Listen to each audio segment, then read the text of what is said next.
It has been exactly 2 weeks since the coup was announced in Niger. The West-backed President Mohamed Bazoum has been overthrown and the military leaders are currently controlling the country. Now, the situation could mark a new phase in Africa at large. And the thought of this has divided the ECOWAS group. ECOWAS is a bloc of 15 members of West African states. They tried giving an ultimatum to Niger. The coup leaders who have taken over even threatened them with military action, but the coup leaders have stayed put. So ECOWAS will now hold a summit on Thursday, pushing for a diplomatic solution here. Since the coup, Niger has been slapped with some of the most stringent sanctions, and it affects much more to a country like Niger. According to 2023 budget projections, the country had expected to have a budget of $5.53 billion for the fiscal year, and 40% of this budget was expected to come from external partners.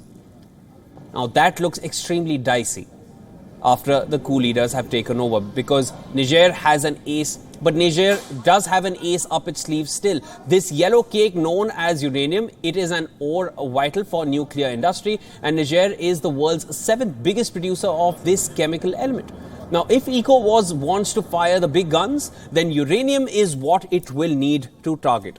It's a no-brainer, and everybody understands the importance of Niger owing its uranium produce. And if it does, it's not just Niger's future that will be plunged into uncertainty. It will also hit Western countries.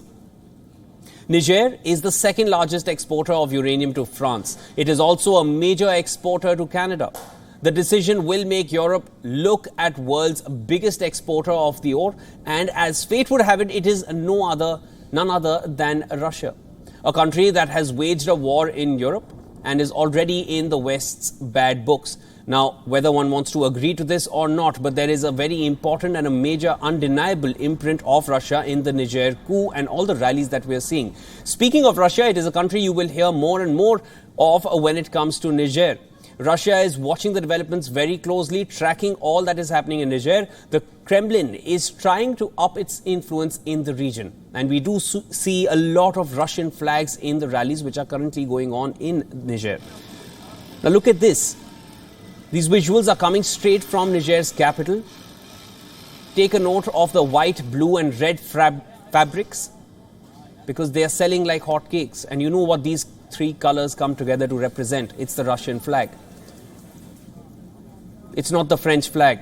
It's Russia. The flags have been in demand since the coup was announced. This is testament that there is intention from Russia and there is acceptance from Niger. The coup has exposed Moscow's grand strategy in Africa. The two sides have been regularly sitting on summit tables. Wagner is expanding its footprint in the region, and Vladimir Putin is ready to point back at the West.